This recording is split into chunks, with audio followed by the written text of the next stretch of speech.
Hello and welcome to the Turkish History Podcast. Episode 25. The Son of Fortune. Before we begin, if you have been enjoying this podcast, I'd like to ask you to please subscribe, rate, and leave a review on Apple Podcasts or wherever you get this podcast. It would mean a lot to me and would help more people find the podcast. Thank you for listening. So last time, we ended with Tughrul in Baghdad being proclaimed by the Abbasid Caliph as the Shah, that is the Persian King of Kings, as well as the Malik al-Mashriq wa al-Maghrib, that is the King of East and West. Tughrul had conquered Iran and Iraq, and was now, in effect, recognized as the sole legitimate Sunni ruler of the whole Muslim world, the restorer of order and Sunni orthodoxy, and the savior of the caliphate. And today, we will end Tughrul's story as the aging conqueror attempts to fulfill this promise, and we will see how the tensions simmering under the surface of the Great Seljuk Empire between the increasingly cooked Seljuk court and the raw barbarian Turkmen tribes, the tension between Tughrul's role as Khan and his role as Sultan, would ultimately lead to civil war. The tensions between Tughrul's twin roles, in fact, started growing immediately upon his entrance into Baghdad. Now, Tughrul was of course determined to enter Baghdad as a proper Islamic ruler, not as a steppe warlord. He had therefore ordered his Turkmen tribesmen to behave themselves, which surprisingly they actually did for a short period of time, as in like one day. Because literally the day after they entered the city, an incident erupted when one of Tughrul's Oghuz tribesmen went up to a local Baghdadi merchant to try to get straw for his animals. But due to the language barrier, the Baghdadi merchant could not understand what the Turk wanted. Frustrated at not being understood, the Turk apparently began shouting and shoving the Baghdadi merchant, and things thereupon quickly escalated. Both the Turk and the local called out for help, and a brawl quickly broke out. Now, to be fair, the locals were pretty much just as much to blame here as the Turks. If you remember back to episode 17, the population of Baghdad had long been annoyed by the population of Turkish soldiers in the city, and remember from last episode that the Turkish slave soldiers had recently rioted. Now there were a bunch of Turks wandering around the city, and not even cooked Turks who could at least speak halting Arabic or Persian, but full-on wild Turkish savages from the steppes. A mob of locals quickly formed and went out trying to lynch any Turk they could find, even calling on the last Buyid Emir and his troops, who had just pledged loyalty to Tughrul. Now their call for aid was of course ignored, but still the mob was able to rampage around and lynch some Turks that they encountered on the streets. When the mass of the Turkmen camping near the gates heard this, they of course flipped out and rode into the city seeking vengeance for their dead kinsmen. Ibn al-Athir relates, Tughrul Bey's army, however, when it saw what the mob had done and that they had moved outside the city, engaged them, which led to many deaths on both sides. The mob was defeated, with many dead or seized. The Oghuz then plundered Yahya Street and Sulaim Street, in which were the residences of Ibn Muslima and his family. All were sacked, as were Rusafa and the tombs of the caliphs. More property than one could possibly list was taken from there, because the inhabitants of those parts had transferred their possessions there, in the belief on their part that they were sacrosanct. The pillaging reached as far as the Mualla Canal. The people were sorely oppressed and in great terror. Friday prayers were cancelled because of the vast crowd of people. So not a great start to Tughrul's reign as the king of East and West, the defender of Sunni orthodoxy, and the supposedly sole legitimate ruler of the Muslim world. Friday prayers cancelled because his Turkmen had ravaged around the city and pillaged even the tombs of the caliphs. Tughrul, though, decided to try to make lemonade out of the lemons that he had just been handed. But yet again, it ended up backfiring due to his uncontrollable Turkmen followers. He wrote to the Caliph and basically said, actually, this is all the fault of that Buyid former emir, al-Malik al-Rahim. The mob had his name on their lips. He obviously organized the whole thing, so I'm going to go arrest him. Now the Caliph al-Qayyim protested that this was ridiculous, but Tughrul went ahead and ordered the arrest of al-Malik al-Rahim, even giving him a guarantee of safety and telling the Caliph that he could send his envoys to confirm that everything was going to be halal here. But then when al-Malik al-Rahim and the Caliph's envoys showed up, a gang of Oghuz Turks basically mugged them and then captured them, apparently trying to hold them for ransom. Al-Malik al-Rahim was then packed off to Rey in Iran, where he would die in a year or two. Now that wasn't really the problem. No one seriously expected that Tughrul would keep the old Buyid emir alive. But his uncontrollable Turks had roughed up and mugged the Caliph's envoys as well.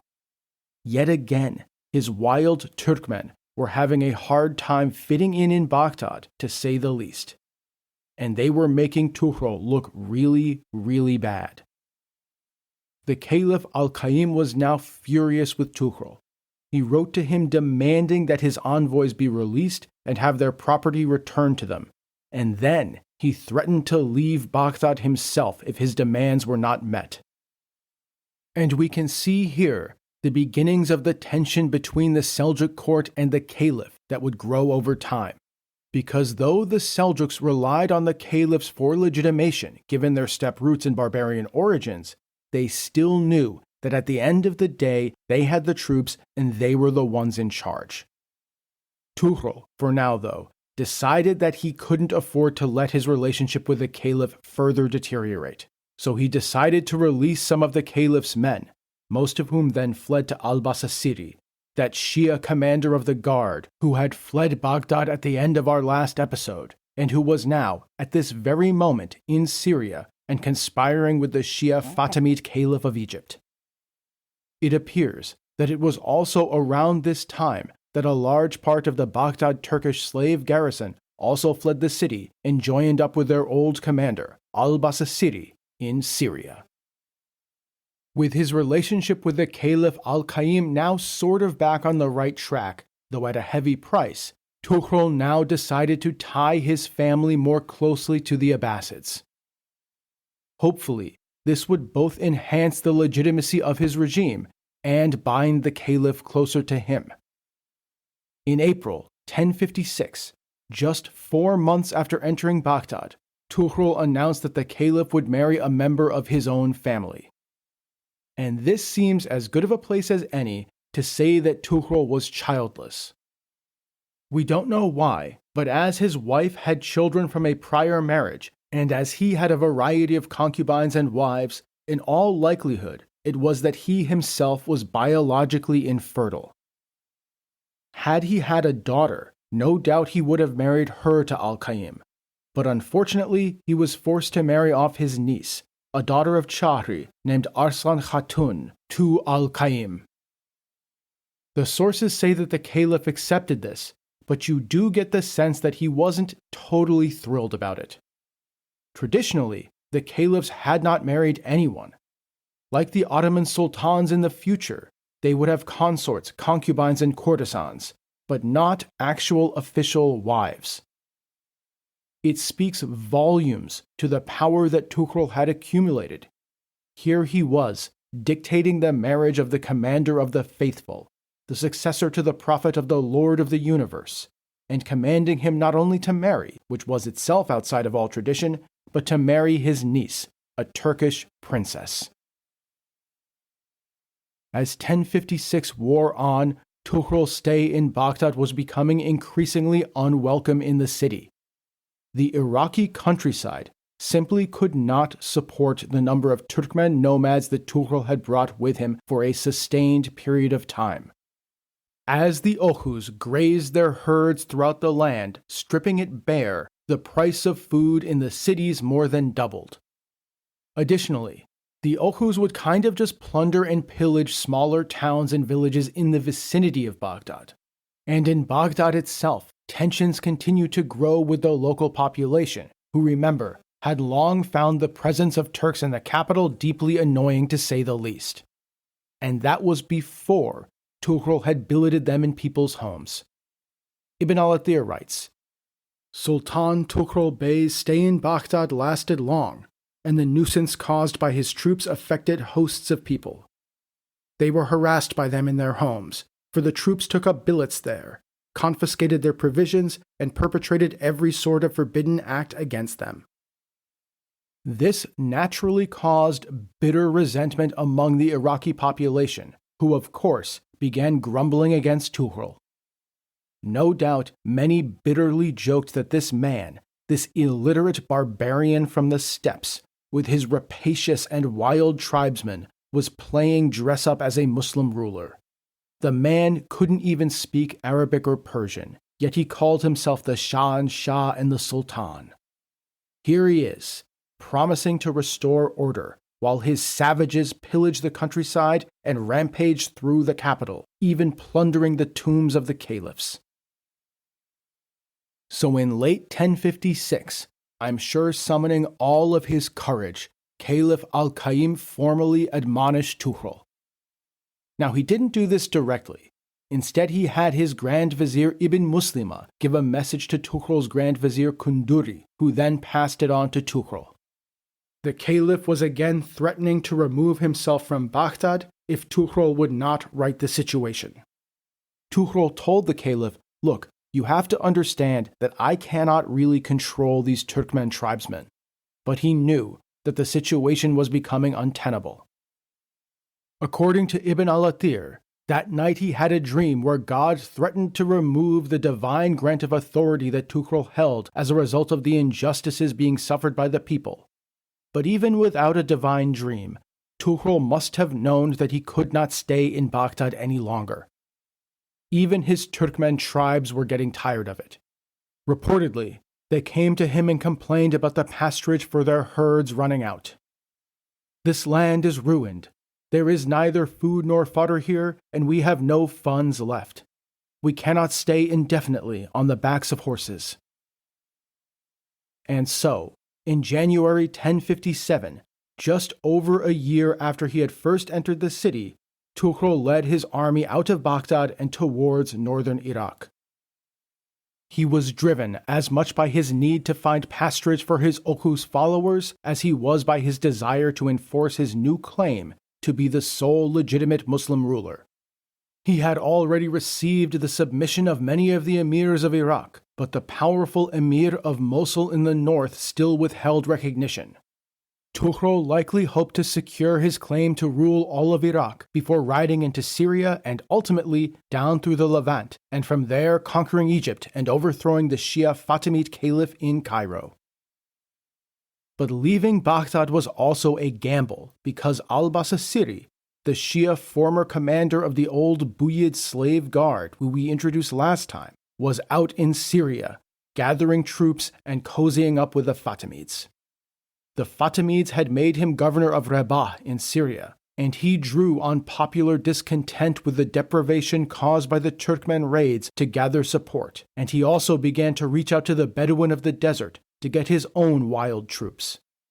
Helped along by a huge infusion of Fatimid funds, al-Basasiri was building a great army in Syria with the clear aim of retaking Baghdad. Tughrul was of course aware of this, and it was likely the chief reason that he had not left Baghdad yet. So while Tughrul marched north towards Tikrit, he dispatched a small advance army further north headed by Kutalmish, who we saw last episode leading invasions of Anatolia. Kutalmish met al-Basasiri in a small battle in Sinjar, a city that occupies a low mountain on the otherwise flat plains near the border of Iraq and Syria. With the aid of the local emir, al-Basasiri and his forces composed of local Arabs and the remnants of the old slave bodyguard from Baghdad defeated Kutalmish's small army. Al-Basasiri then advanced and took Mosul. Meanwhile, Tughrul had taken Tikrit within a month of leaving Baghdad. With al-Basasiri in possession of Mosul, Tughrul knew that he had to press on. By March of 1057, 3 months after leaving Baghdad, his army was before the walls of the great city of northern Iraq. But yet again, tensions were erupting between his wild Oghuz tribesmen and the sedentary peoples. In this case, his troops and one of the emirs of his army. See, after Tughrul had accepted the submission of the Iraqi emirs, he naturally required them to join him with their troops on campaign. And as they besieged Mosul, his Oghuz tribesmen needed to find pasturage for their animals, and also kind of just wanted to pillage, which they were wont to do, and indeed as they felt was their right to do. And a group of them wanted to go pillage a town that was a fief of one of the great emirs of Iraq who supported Tughrul. Ibn al-Athir relates the following. The army wished to plunder them, but the Sultan prevented that, saying, "You may not interfere with the emir's town." They insisted, protesting, "We want provisions." The Sultan then said to the emir, "These men have argued that they need provisions. Take the population of the town out to your camp, so that you can protect their lives." He accordingly led them out to his camp, and within an hour, the city was a desert. Now, I love this anecdote, because it really shows the tensions within the Seljuk state, between the increasingly cooked barbarian sultan and his court, and the raw, wild Oghuz nomads on whom he depended. And it also really shows the limits of Tughrul's power. Yes, the Caliph said that he was the Lord of the world, the King of East and West, the Shah, but he was also a nomad leader who couldn't really afford to cross the tribes, and whose control over the tribes was in fact extremely limited. And at the end of the day, if there was a conflict between the Turkmen tribes and the Arab or Persian nobility, Tughrul would always side with the tribes. He needed them, and he knew it.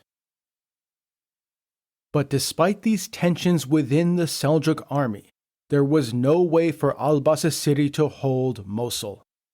Surveying the massive hordes of Oghuz nomads in front of the walls of the city, the fields of felt tents, al-Basasiri knew that he could not withstand them. And so, within a few days of taking Mosul, he fled back to Revolts in Syria to bide his time. Tughrul now entered Mosul in triumph. Ibrahim Yanal, his foster brother and cousin, the great traditionalist commander of the Turkmen, was left in control of Mosul. Tughrul advanced even further north, conquering Nusaybin on today's border of Turkey and Syria, the ancient city of Nispis, which centuries earlier had marked the border between the domains of Rome and Persia. From there, a portion of his armies pursued the Arab troops of al-Basasiri to confirm that the Shia commander would not advance further into Iraq. Kutalmish, desperate to avenge himself for his defeat in Sinjar earlier in the year, led a campaign against Sinjar that basically burned it to the ground. Even the emir was slain. Tughrul then rounded out the campaign season by marching north into Diyarbakir and basically bullying the local emir into accepting his sovereignty. Though the local emir reminded him that he was guarding the frontiers of Islam and prosecuting the jihad, and therefore Tughrul should accept the relatively small payoff that he sent. And so Tughrul marched back south to Baghdad in January 1058, with all of northern Iraq as far as the Byzantine borderlands now firmly within the control of the Great Seljuk Empire. The Caliph al-Qayyim greeted him and gave him robes of honor, and Tughrul, for his part, made sure to give proper honor and respect to the Caliph, kissing the ground in front of him and giving him over 50,000 gold dinars and 50 captured Turkish Mameluke slaves. No doubt, the very same slaves who had earlier been part of the guard before they had deserted to al-Basasiri. As he stayed in Baghdad during the winter of early 1058, Tughrul contemplated his next moves. He couldn't stay here in Baghdad for very long. His Turkmen followers were finding the Iraqi countryside's mix of desert and marshland intolerable, and as a purely ecological matter, the land simply could not support their herds for long periods of time. Additionally, the heat was wearing on men and animals used to the colder climates of Central Asia, the Iranian Plateau, Azerbaijan, and Anatolia. They were becoming increasingly resentful of being kept in Iraq, and they longed to return to cooler and more suitable lands. For his part, Tughrul still wanted to march further west across the deserts. To complete his work of unifying the whole Muslim world by defeating al-Basasiri and then conquering Egypt and destroying the Fatimid Caliphate. To fulfill what he now believed to be his divinely ordained mission. And furthermore, Tughrul was, for his part, becoming increasingly frustrated with his wild Turkmen followers. Now he knew just how much he needed them. Indeed, he knew that he would be basically nothing without them. They were his invincible military force. For all that he preferred to work within the existing Perso-Islamic political system, Tughrul knew that it was his ability to summon the tribes and lay waste to his enemies that allowed him to do that. They were why the Caliph could be forced to marry his niece. They were why he had been proclaimed the Shah and the King of East and West. They were why city after city opened their gates to him. But at the same time, the wild tribes made his life incredibly difficult. They pillaged and plundered the settled lands, infuriating emirs and commoners alike. They grazed their herds throughout the rich arable farmland, leading to food shortages and devastating the livelihood of the peasants. On some level, they made a mockery of his claims to be a proper Islamic ruler, the restorer of order and the defender of Sunni orthodoxy. Hadn't they ransacked even the tombs of the caliphs? Hadn't they rampaged through Baghdad itself? And so, as Tughrul began to prepare for the invasion of Syria and eventually Egypt, he began to look for ways to limit the power of the Turkmen within his new state. Now, he had already undertaken some such efforts. For example, his efforts to build a real state in the Islamic tradition, as we discussed last time, replete with divans and viziers and qadis, and his elevating of the emirs who had submitted to him, bringing them into his council and entrusting them with lands, estates, and offices. But now he attempted to limit the power of the Turkmen even in his armies. He had already started that by bringing his emirs with him on campaign in this latest campaign in northern Iraq. And now he embarked on the classic Muslim ruler's course of action when building a loyal military. He began to recruit a Mameluke contingent of enslaved Turkish soldiers. This also had the added benefit of further conforming Seljuk practices to the practice of the traditional Muslim states. Tughrul was in essence saying, "I'm such an Islamic ruler that I've got a Turkish slave bodyguard," despite the fact that, he was Turkish himself and had access to an essentially unlimited supply of steppe warriors already. Now, under Tughrul, the Mameluke contingent of the Seljuk armies was not that large, no more than a couple thousand Turkish slave soldiers, but it would grow year after year, and was nonetheless deeply resented by the Turkmen tribes, who justly feared that they were at risk of being supplanted. And this growing tension within the Seljuk state between the court and the nomads eventually boiled over. And so it was that Tughrul's great planned invasion of Syria and Egypt actually never took place. Because instead, these tensions erupted in a series of revolts by the Turkmen against Tughrul and the Seljuk court. And these revolts would essentially consume the remainder of Tughrul's reign. The first of these rebellions broke out while Tughrul was still in Baghdad and preparing for the campaign to Syria and Egypt. Back in Iran, Resul Tekin, the brother of Kutalmish, and therefore another one of Tughrul's cousins, rose up in revolt in early 1057. Resul Tekin had been given the Iranian city of Shiraz to govern, but he wanted to gain the rich tax farm of southern Iraq. So he gathered up his armies in Shiraz and marched towards Khuzestan. There, he captured Ahvaz before moving on to Basra. Disturbingly, he did seem to have some success in getting the Oghuz in the region to come over to his side. But Resul Tekin just did not have the forces necessary to hold Basra. The Sultan sent one of his closest Persian emirs at the head of an army to Basra. After what Ibn al-Athir calls a ferocious battle, Resul Tekin and his men were defeated, and Resul Tekin was captured and packed off to Baghdad. There he successfully begged the Caliph to intercede on his behalf, and Tughrul forgave him instead of executing him. Now, if this had been the only rebellion, it would have been fine. In fact, the main impact of Resul Tekin's failed revolt was that it likely forced Tughrul to delay his planned campaign that year. The next revolt would force him to cancel it entirely, and instead muster all of his forces to put down an existential threat to his regime. Because just as Resul Tekin's failed revolt was put down in 1057, Tughrul's foster brother and cousin, Ibrahim Yanal, raised the flag of revolt in Mosul. If you'll recall from last episode, Ibrahim Yanal had revolted against Tughrul back in Iran in 1049. Ibrahim Yanal's first revolt had been driven by Tughrul confiscating the city of Hamadan from him, as Tughrul started to build a real state in the Perso-Islamic tradition. As I said then, this was a dispute that we've seen over and over again on this podcast, the modernizer-traditionalist divide within steppe states.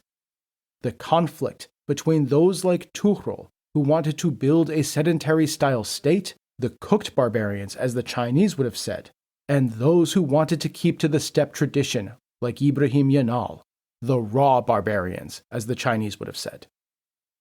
And not only was Tughrul already a huge modernizer, a cooked barbarian par excellence, but ever since coming to Baghdad, Tughrul had been continuously getting even more cooked. Well done, almost. Now he was even pulling together his own Turkish slave army like a Persian or Arab ruler, threatening the very role of his Turkmen followers. Perhaps most importantly, Tughrul was forcing the tribes to stay in Iraq, which they found intolerable. And so, perhaps predictably, Ibrahim Yanal, the traditionalist, the keeper of the steppe way of life, gathered together the Turkmen to put a stop to all of this, and of course, thus also become the most powerful man in the world himself. Ibrahim Yanal departed from Mosul with his large army of Turkmen, and began moving up into the mountains and back towards the center of Iran. This was likely demanded by the Oghuz tribes themselves, who, like I said, were finding Iraq intolerable. The land was just not suitable for large grazing herds, and they hated the heat. But Ibrahim Yanal also knew that central Iran was Tughrul's power base. If he could take Iran, Tughrul would be stuck in Iraq with an army of disgruntled Oghuz tribes who hated being there and with a settled population that hated the Oghuz right back. There would be no way for Tughrul to hold on to power then. So Ibrahim Yanal and his armies made for Hamadan, that city that Tughrul had taken from him years earlier, and which guarded the amazing pasturage of central Iran. And many, many thousands of Turks left with him. Upon hearing that he was leaving Iraq, even Turks not personally commanded by Ibrahim Yanal left to join him. And Ibrahim Yanal did not just leave Mosul empty. It turns out that while planning his revolt, he had of course been in deep contact with al-Basasiri and his new master, the Fatimid Caliph in Egypt. Al-Basasiri departed from Syria with his armies, and he quickly occupied Mosul. He brought with him a large quantity of treasure from the Fatimid treasury in Egypt to pay Ibrahim Yanal for so graciously leaving him Mosul. So now Tughrul was facing two huge problems simultaneously. Ibrahim Yanal was occupying central Iran, the heartland of the Seljuk state. But if Tughrul left Baghdad undefended in order to take on his treacherous foster brother and reassert his power over the tribes, no doubt al-Basasiri would swoop in and conquer the great city of Baghdad. There were simply no good options. Ultimately, though, he decided that he could not let Ibrahim Yanal outmaneuver him to his rear. Losing Iran would be fatal to his regime. And additionally, his own Turkmen troops were tired of Iraq themselves. Would they even stay loyal if forced to campaign in the deserts and marshes, all the while knowing that Iran itself was being lost to them? And so, Tughrul gathered up his forces and marched them back to Iran. But he did not want to just abandon Baghdad entirely, so he left his wife Altanjan Khatun and his vizier Kunduri in Baghdad to serve as his viceroys in the capital. There, Altanjan and Kunduri appear to have started a short-lived plot to put Altanjan's son from a prior marriage on the throne. But it went nowhere. None of the Turkish tribal leaders were having it, and while the Caliph al-Qayyim was open to it, he would not act until he had definitive news that Tughrul was dead. Meanwhile, the Oghuz troops in Baghdad, upon hearing that Tughrul was returning to Iran, began streaming out of the city to join up with Tughrul. No doubt they were elated to leave this cursed land of heat and sand and marsh. Caliph al-Qayyim, knowing that al-Basasiri was going to march on the city, was desperate to keep the Oghuz around. How else could the city be defended? But to no avail.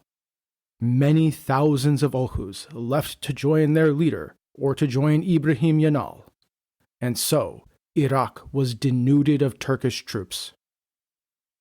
In Iran, Tughrul and his armies approached the city of Hamadan, where Ibrahim Yanal was encamped with his armies. But Tughrul was vastly outnumbered by the Turkmen tribes now loyal to Ibrahim Yanal. According to Ibn al-Athir, many Turks had united, to whom he swore that he would not come to terms with his brother Tughrul Bey, nor make them campaign in Iraq, which they hated. Tughrul simply did not have the forces to oppose Ibrahim Yanal. And then matters got worse for Tughrul. His treacherous foster brother was joined by his nephews, who had stayed behind in Iran with their vast armies. And so, instead of attempting to take Hamadan, Tughrul instead passed it by and made for his old capital of Rey as winter set in. He was now a severely weakened sultan. His deposition and the succession of Ibrahim Yanal seemed increasingly likely. Meanwhile, as Tughrul sat isolated and dejected in Rey, catastrophe had unfolded back in Iraq. Because of course, with all of the Seljuk forces withdrawn from Iraq to fight for the throne in Iran, al-Basasiri had been able to march down from Mosul and take Baghdad.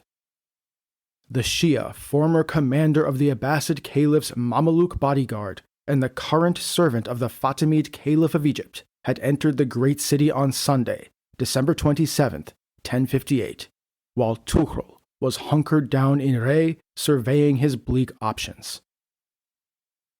Al-Basasiri quickly secured control of Baghdad. As his army fanned out across the city, violent incidents occurred between Sunni and Shia throughout Baghdad.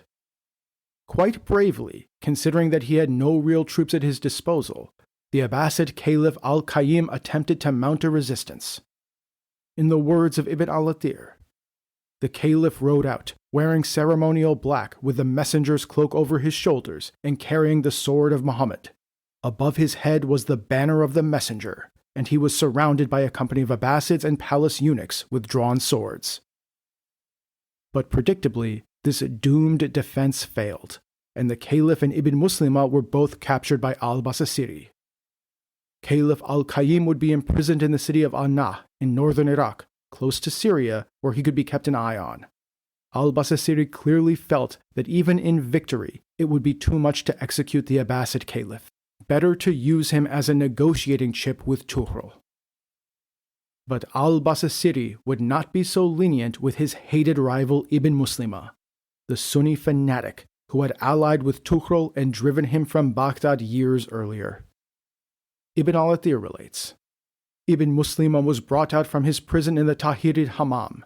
He was in chains and wearing a woolen juba and a tall bonnet of red felt, and around his neck was a collar of camel skin. He was reciting from the Quran, O God, Lord of sovereignty, you give power to whomsoever you wish, and you take away power from whomsoever you wish. The Shia inhabitants of Khark spat in his face as he passed by, because he had been against them on sectarian grounds. He was paraded in public as far as the Najma, and then, taken back to Basasiri's camp, a gibbet had been erected for him. He was taken from the camel and dressed in an ox skin, and the animal's horns were put on his head. 2 iron hooks were put through his jaw, and he was raised on the cross. He kept up his violent writhings until the end of the day, then he died. Thus passed the man who, after Tughrul, did more than anyone else to make the Seljuks the lord of Baghdad and the recognized Sunni rulers of the whole world. Ibn Muslima was a Sunni fanatic, a schemer, a Machiavellian politician, and himself soaked in blood. But I still think no one really deserves to go out like that. All of Baghdad was now in the hands of al-Basasiri. He ordered that the khutbah be read in the name of his master, the Shia Fatimid Caliph of Egypt. For the first time in its history, the name of someone other than the Sunni Caliph was read in the mosques of Baghdad. Baghdad, the very seat of Sunni orthodoxy, was now in the hands of the Shia. Al-Basasiri then continued his conquest of Iraq. Basra and Wasit in southern Iraq both fell within months of the fall of Baghdad. It looked like no one could stop al-Basasiri's takeover of Iraq, perhaps even the end of the Abbasid Caliphate itself, and finally, the triumph of the Shia Fatimids. And the only man who could stop it was holed up in Rey, waiting for the vastly superior forces of Ibrahim Yanal to finish him off. And so, sitting in Rey over the winter of 1058 and the spring of 1059, Tughrul knew that the situation was dire, indeed existential. And he desperately needed reinforcements. This was the nadir of his fortunes, the lowest moment in a career that to date had been defined by success after stunning success. His regime was on the ropes. He himself was on the very edge of destruction. And so, somewhat reluctantly, he turned to the east, to the children of his brother Chari, who had just recently died in Khorasan.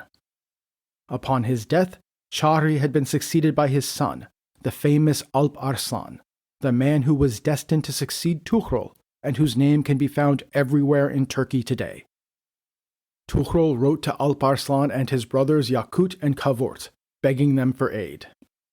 Now we don't know what Tughrul promised them exactly, but no doubt they saw that if they could assist their aging and childless uncle, perhaps when the end came for him, they would be well positioned to take over the incomparably wealthy lands of Iran and Iraq that he had conquered. Perhaps even succeed him as the Shah, the king of East and West. And so, as the snows melted in the spring of 1059, Alp Arslan and his brothers led their massive armies from Khorasan and Kirman to assist their uncle Tughrul. Meanwhile, Ibrahim Yanal had left Hamadan to capture Rey and finish off Tughrul. Likely, he did not know of the aid that Tughrul had summoned from the east. But Alp Arslan was able to get to Tughrul before Ibrahim Yanal, and now aided by the massive eastern Seljuk armies, Tughrul and Alp Arslan were together able to overwhelm Ibrahim Yanal in a great field battle near Rey. Ibrahim and his nephews were captured. Though he had always been forgiven in the past when he had rebelled, no doubt he knew that there would be no forgiveness this time. In the tradition of the steppe, going all the way back to the Ashina clan centuries earlier, Ibrahim Yanal was strangled with a bowstring on July 23, 1059. Thus, his royal blood would not be spilled. His nephews were likewise executed with him. The revolt was over.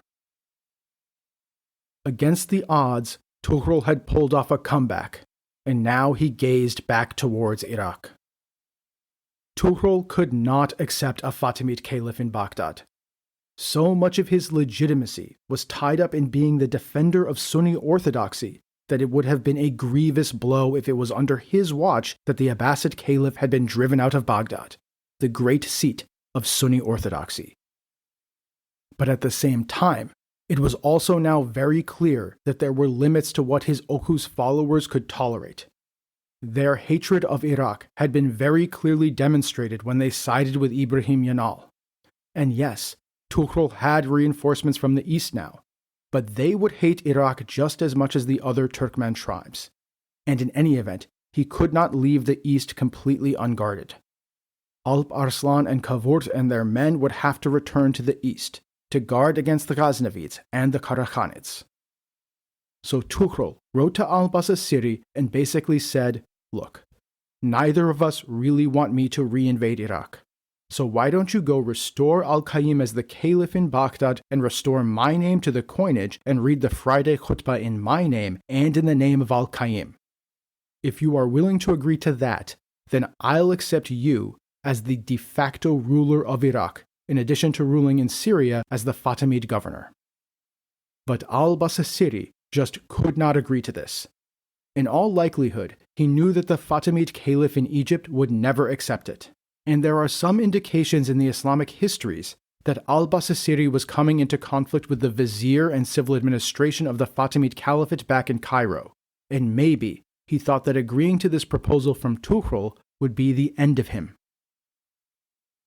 And so Tughrul, reluctantly, mustered up those of the tribes he felt would be the most loyal and began marching back towards Iraq. As his Turkmen hordes marched through the mountains, word came to al-Basasiri and his entourage, and to al-Qayyim, that Tughrul Bey, the king of East and West, was on the move. Al-Qayyim knew that this was his chance to get back to Baghdad, and so he managed to make a jailbreak and slip his jailers in Anah in northern Iraq. And I've got to say, between this and him putting up a doomed resistance to al-Basasiri in Baghdad, al-Qayyim was a far braver caliph than he really had any need to be. From Anah, he then rode east to Nahrawan, north of Baghdad. Upon hearing of the escape of the commander of the faithful, Tughrul diverted his march to Baghdad towards Nahrawan. There, he met al-Qayyim and ritually prostrated himself before the caliph. According to Ibn al-Athir, when Tughrul met him, he kissed the ground before him, congratulated him on his safety, and apologized for his own tardiness on account of Ibrahim's rebellion, whom he had executed as a punishment for the detriment to the Abbasid dynasty that he had been the cause of. He added, "I shall pursue this dog Basasiri, invade Syria, and so act regarding the ruler of Egypt as to requite him for what he has done." The caliph personally invested him with a sword, saying, "Nothing is left to the commander of the faithful from his palace but this. It has been a blessing to the commander of the faithful." Now, whether Tughrul actually intended to invade Syria and Egypt seems a bit unclear to me. No doubt he wanted to. I mean, he had been planning to do that for years. He would have loved nothing more than to topple the Fatimid Caliph and fulfill his self-appointed role as defender of Sunni orthodoxy, and truly become the sole legitimate ruler in the Muslim world. But at the same time, he was getting old. He was almost 70 at this point, and no doubt he knew that there was a very good chance his Turkmen troops would not tolerate being in these desert lands for that long. I think this oath was made ruefully and wistfully, and both he and al-Qayyim must have known that it was no longer capable of being fulfilled. But reinstating al-Qayyim as caliph in Baghdad was very much in Tughrul's power. And so, with the caliph now in tow, Tughrul marched south to Baghdad. Al-Basasiri knew that he did not have the forces to hold Baghdad from the great army of the Turkmen and the fury of Tughrul, and so he abandoned the city and fled to Kufa, attempting to find a way back to Syria. Al-Qayyim was restored to the palace of the caliphs on Monday, January 3rd, 1060. al-Basasiri's occupation of the city had lasted almost exactly 1 year. Contingents of Seljuk troops fanned out to hunt him down. Somewhat fortuitously, he was found with a small band of troops near Kufa and was killed. Ibn al-Athir writes, Basasiri's horse was hit by a bolt, and when trying to cut away the protective caparison to facilitate his flight and failing to manage it, he fell from his horse. He received a blow on his face. One of the wounded pointed him out, and Gumushtegin, the clerk of the vizier al-Kunduri, seized and killed him. His head was carried to the Sultan. Al-Basasiri, the Shia Turkish Mameluke who had rebelled from the Abbasid Caliph to serve the Fatimid Caliph, was now dead, and Tughrul's control over Iraq was secure. But Tughrul knew he could not stay in Baghdad. The past year had convinced him beyond a shadow of a doubt that his Oghuz tribes just could not tolerate it. And furthermore, it was not clear that the local population in Iraq could tolerate the Turks. Tughrul spent less than 2 weeks in the city. He left the city on April 6, 1060, and he was not leaving to march on to conquer Syria and Egypt as he had long dreamed of. Instead, he was marching back to Iran. The limits of his power had been found. On his way back to Iran, Tughrul swung through northern Iraq to reassure the local emirs that yes, the Sultan is back in control and the revolt is over. Though he could not stay in Iraq with his armies for long periods of time, he was determined to keep Iraq and the Byzantine borderlands firmly within the Great Seljuk Empire. He then set out to return to Rey. Yet even now, Tughrul had no respite. In April 1061, less than a year after his return to Rey, Kutalmish revolted. Drawing upon the still deep well of resentment and anger among the tribes at the Seljuk court, he raised the flag of revolt in the mountains of northern Iran, choosing as his base the great citadel of Girtku near the city of Damaghan in the mountains bordering the Caspian Sea. Kutalmish attracted to himself large numbers of Turkmen tribes. Kutalmish, along with Ibrahim Yanal, had led the wild Oghuz in raids deep into Anatolia in the past, and like Ibrahim Yanal, he was perfectly placed to position himself as the traditionalist steppe leader, one who would restore and defend the steppe way of life from cooked barbarians like Tughrul. And Kutalmish promised the tribes that there was no way he would ever make them return to Iraq. Tughrul sent a great force against Kutalmish in June 1061, which besieged Girtku itself, but it was beaten back in a valiant sortie led by Kutalmish himself. Tughrul's forces were forced to retreat, and even more tribes rallied to Kutalmish. The revolt had not been defeated, and indeed, Tughrul would not live to see its end. Because as Kutalmish's revolt grew in the north, in Rey, the elderly Tughrul was physically weakening. He began to suffer recurring bouts of an illness following his return to Rey from Baghdad. His wife Altanjan died shortly after the return to Iran and was buried in Rey in 1060. Tughrul was an old man now, a widower and childless. Now, as he approached his 70s, he began to think more and more about the succession to the great empire that he had built. Now, of course, as a Turkish state, the Seljuk Empire had no real rules of succession. Any member of the ruling clan could succeed if they could win the throne. But being recognized as heir by the Sultan would certainly be a very valuable thing in the inevitable struggle for the throne. His cousin Kutalmish was clearly eyeing the throne, which on some level he must have felt was rightfully his, as it had been his father, Arslan Israel, who had been chosen decades earlier by Seljuk himself to succeed the founder of the dynasty.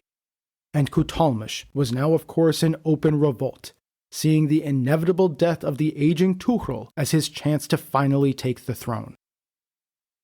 And of course, Tughrul's nephews Alp Arslan and Kavort, who had ridden west to save Tughrul at his hour of greatest need, were insinuating that maybe one of them ought to be made the heir apparent. Yet Tughrul hoped that he could perhaps find a way out of the looming succession crisis, maybe even forestall the civil war inherent in the Turkish political system's inheritance tradition. So as he was now a widower and looking for a way to secure the succession and shore up his legitimacy, in 1062, Tughrul dispatched a letter to al-Qayyim demanding that the caliph send him one of his daughters to wed. This would tie the Seljuk house to the great Abbasid lineage, and perhaps God would now grant him the son he hoped to hand power over to. Tughrul was hoping to ditch the practices of the Turks, this barbaric custom of the crown goes to the strongest, in favor of the more civilized Arab and Persian system of a designated heir of a great house. And he must have felt that only a child with Abbasid lineage could do that. The caliph, for his part, was of course incredulous. I mean, in his eyes, Tughrul was still a barbarian. Yes, he was the sultan, but this was still a man from the steppes, an illiterate man who did not speak either Arabic or Persian. And to top it all off, he was nearly 70 years old, and by all accounts, not long for this world. Al-Qayyim first tried to politely refuse. When delicately told by Tughrul's vizier al-Kunduri that refusal was not an option, al-Qayyim then threatened to leave Baghdad if this marriage was forced upon his beloved daughter. When al-Kunduri called this bluff, al-Qayyim then attempted to attach the condition that Tughrul must move to Baghdad and reside there, knowing, of course, that it was impossible for him to do this. When this too was rejected, the caliph resigned himself and his daughter to this unfortunate fate. The marriage contract was signed near Tabriz in 1062.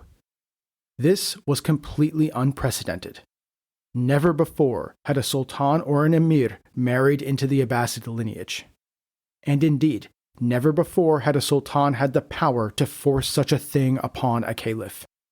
As Ibn al-Athir writes, this was such a thing as had never happened to the caliphs before, for the Buyids, despite their political dominance and their opposition to the belief of the caliphs, had never aspired to anything similar, nor had they constrained themselves to do such a thing. With his marriage to the caliph's daughter secured, Tughrul left Tabriz to go to Baghdad and celebrate his marriage and meet his new wife. But I think it's fair to say his new father-in-law, Caliph al-Qayyim, must have been celebrating through gritted teeth indeed. His daughter seems to have been equally enthusiastic. Tughrul, by contrast, lived it up, drinking and feasting as Turkish songs from the steppes were sung in the palaces of the caliphs. Ibn al-Athir records, "She sat on a throne that was clothed in gold. The sultan came into her presence and kissed the ground and did obeisance. She did not lift the veil from her face and did not rise. He placed a large amount of jewels before her. Every day he continued so to come, wait upon her, and then leave. He bestowed robes upon al-Kunduri, feasted for several days, and gave robes of honor to all of his emirs. He showed signs of great joy." If taking Baghdad without a shot being fired was the highlight of his career, this was in many ways Tughrul's grand celebration of his career. I imagine him joyfully drinking and singing and carousing in the palaces of the caliphs, while his hosts smile through gritted teeth. Tughrul ordered minted in Baghdad a medal to commemorate the marriage. It bore both his name and the name of the caliph, as well as the face of the sultan and the traditional Turkish symbol of sovereignty, the bow and arrow. A true symbol of the melding of Muslim and Turkish political power that Tughrul himself embodied. After 2 months in the great city, Tughrul left Baghdad never to return. Over the summer in Rey, his health continued to worsen. Soon he was struck by an illness and was largely confined to his bed. As he lay on what he knew to be his deathbed, he understood that his plans of fathering a son with his new Abbasid wife were now not going to come to pass. As Kutalmish's rebellion raged in the north, as Alp Arslan was making menacing noises from the east and Kavurt from the southeast, and as he lay on his deathbed, Tughrul faced yet another revolt. Anushirwan, the son of Altanjan from a prior marriage, attempted to overthrow the dying sultan. But even on his deathbed, Tughrul was more than a match for this spoiled prince. According to one source, Anushirwan was not quite right in the head. Anushirwan had barely raised his quixotic flag of revolt before he was arrested, taken to Rey, and locked up in a tower. With Anushirwan locked up, Kutalmish in open revolt, and with rumors that Alp Arslan was eyeing the throne and slowly moving west towards Rey, Tughrul decided to throw a Hail Mary. He must have just decided that he did not want to see Alp Arslan or Kavort succeed him, and he could not have borne the thought of Kutalmish coming to power. So instead, he appointed his infant nephew Suleiman as his successor under the regency of the vizier al-Kanduri, no doubt to al-Kanduri's glee. Suleiman was yet another son of Chahri, and after Chahri's death, Tughrul had married Suleiman's mother. Tughrul's health continued to worsen throughout September, and he was soon confined to his bed permanently, though he still clung to life. Finally, Sultan Tughrul, the Shah, the king of East and West, the founder of the Great Seljuk Empire, succumbed to his illness and died on October 4th, 1063. He was 70 years old. Tughrul was one of the most important figures in all of Turkish history. Not only did he truly lead the Oghuz Turks from Central Asia to the gates of Anatolia, but he really began the process of truly integrating them into the Islamic world. And he himself embodied this. He was born on the fringes of the Islamic world into a tribe of steppe nomads. He was illiterate and spoke neither Arabic or Persian. At the time of his birth, the House of Seljuk was a minor clan, unheard of outside of the frontier world of Jand and Khwarezm. At the time of his death, the Great Seljuk Empire was the greatest power in the world, and he himself was recognized as the sole legitimate Sunni Muslim ruler in the entirety of the lands of Islam by the Abbasid Caliph. Perhaps most astoundingly, Tughrul had largely achieved this through canny political maneuvering and diplomatic victories. His crowning achievement, conquering Baghdad, had been accomplished without a shot being fired. He skillfully and shrewdly worked within the existing Perso-Islamic political tradition to negotiate his way into power. And as I said when I introduced him, this is all the more remarkable given that he was born on the steppes. If anyone should have been a barbarian Khan on horseback, it's Tughrul, but he just wasn't. Now, he did fight his fair share of battles, and he was more than willing to use the sword when required, but always, he would do so within the existing political tradition of the world he found himself the ruler of. This, more than anything else, is what enabled his stunning victories, and enabled the Seljuks to build more than just an ephemeral steppe confederation, but an actual empire. An empire that would endure past the death of its founder. See, because they lack real institutions of state, so often, steppe confederations collapse when the charismatic founder is gone. Not the Great Seljuk Empire, which not only would endure, but would indeed expand further following the death of Tughrul. At the same time, Tughrul's continuous cooking, as the Chinese would have said, his construction of a real Seljuk state, caused immense conflict with the wild Turkmen tribes the state depended on.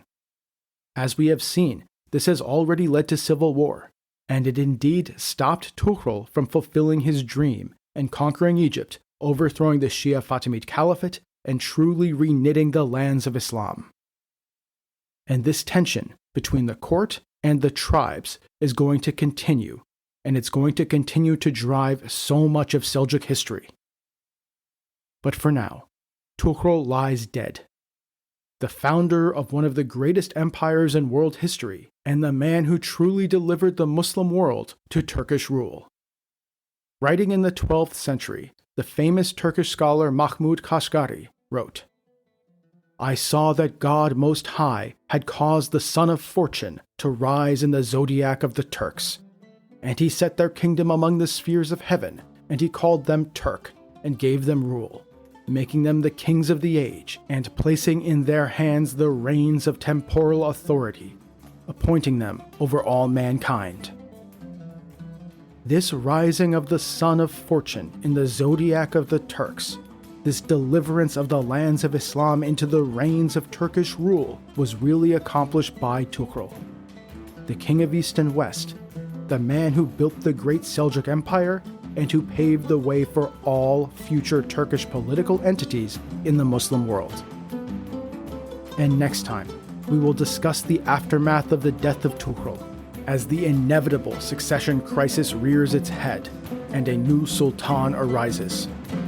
A sultan destined to open the gates of Anatolia to the Turks.